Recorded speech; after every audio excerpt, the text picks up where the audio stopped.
The New York Convention on the Recognition and Enforcement of Foreign Arbitral Awards, 1958, is widely regarded as a cornerstone of international arbitration. However, it has faced various criticisms over the years, highlighting areas where its effectiveness and application may be challenged. Key criticisms include variability in interpretation and application. The Convention allows for some discretion in its application, particularly regarding the grounds for refusing enforcement, such as public policy and the procedural conduct of arbitration. This discretion can lead to inconsistent interpretations and applications by courts in different jurisdictions. This variability can create uncertainty and unpredictability, undermining the uniformity and reliability that the Convention aims to provide. Public policy exception. The public policy exception, which allows courts to refuse enforcement of the awards that are deemed contrary to national public policy, has been criticized for being too broad and potentially misused. This exception can be used to reject awards on grounds that may be more related to national interests or biases, rather than genuine issues of public policy, potentially leading to the rejection of otherwise valid awards. Limited scope of application. Some jurisdictions have made reservations under the Convention, such as applying it only to commercial disputes or only reciprocally with other contracting states. These reservations can limit the Convention's applicability and effectiveness. Reservations may reduce the Convention's ability to provide a universal and consistent framework for all types of disputes and in all contracting states. Challenges in enforcement. Practical challenges in enforcing arbitral awards, such as delays, procedural hurdles, and the potential for judicial reluctance, can undermine the Convention's effectiveness.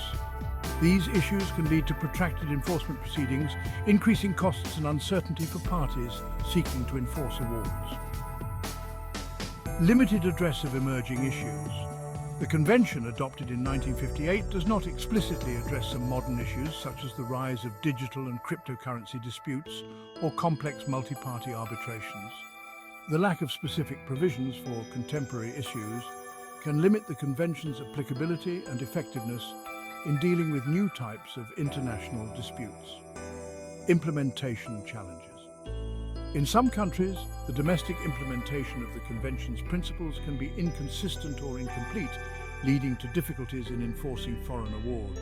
Inadequate implementation can result in practical challenges and reduced confidence in the arbitration process in those jurisdictions. Potential for abuse. The broad discretion given to courts in interpreting and applying the grounds for refusal can potentially be abused by parties seeking to avoid enforcement.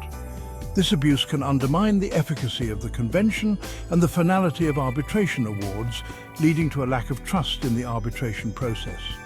Major articles of the New York Convention. The Convention consists of several key articles that outline its framework and application. Article 1 defines the scope of the Convention, specifying that it applies to the recognition and enforcement of arbitral awards made in the territory of a state other than the state where the recognition and enforcement are sought. Article 2 requires contracting states to recognize written agreements in which parties undertake to submit to arbitration disputes that have arisen or may arise between them.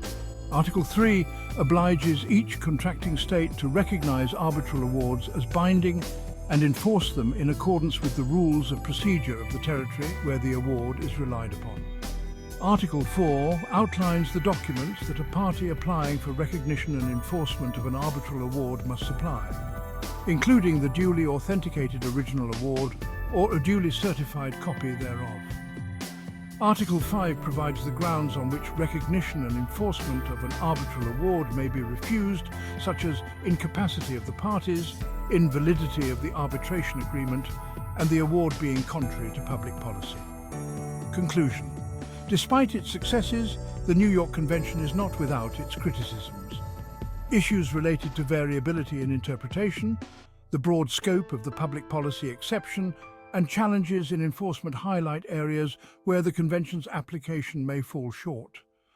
Addressing these criticisms through judicial reform, clearer guidelines, and potential updates to the Convention could enhance its effectiveness and ensure that it continues to serve as a robust framework for international arbitration in the future. The New York Convention on the Enforcement of Arbitration Awards, 1958, remains a critical reference point. However, acknowledging and addressing its criticisms is essential for its continued relevance and effectiveness in promoting legal certainty and facilitating global commerce. The Convention helps make sure that arbitration awards are recognized globally. Imagine a business in Canada wins a dispute against a business in Japan through arbitration. The Convention helps the Canadian business enforce the award in Japan. This makes arbitration a reliable way to resolve disagreements. Without the Convention, it would be difficult to enforce awards across borders. This would make international arbitration less appealing. Businesses would be less likely to use it. The Convention also makes sure that agreements to arbitrate are followed. An arbitration agreement is when parties agree to settle any future disputes through arbitration. If one party tries to sue in court despite this agreement, the Convention allows courts to uphold the agreement to arbitrate. For example, if a US company and a Brazilian company have an arbitration agreement and the US company sues in a US court, the court can dismiss the case.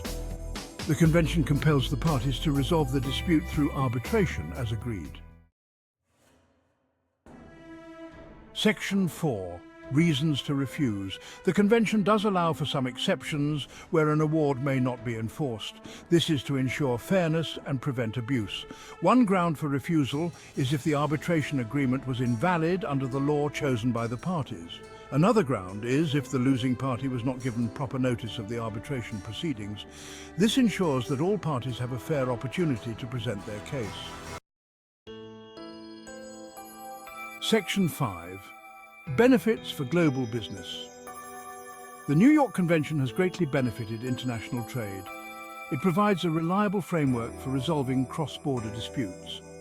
This makes businesses more confident in engaging in international transactions. When businesses trust that their agreements will be upheld, they are more likely to trade with each other.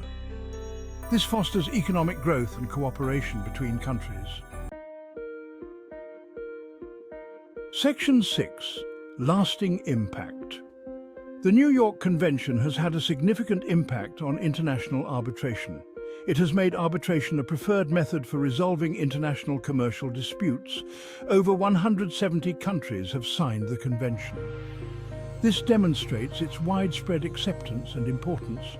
The Convention continues to play a crucial role in facilitating international trade and investment.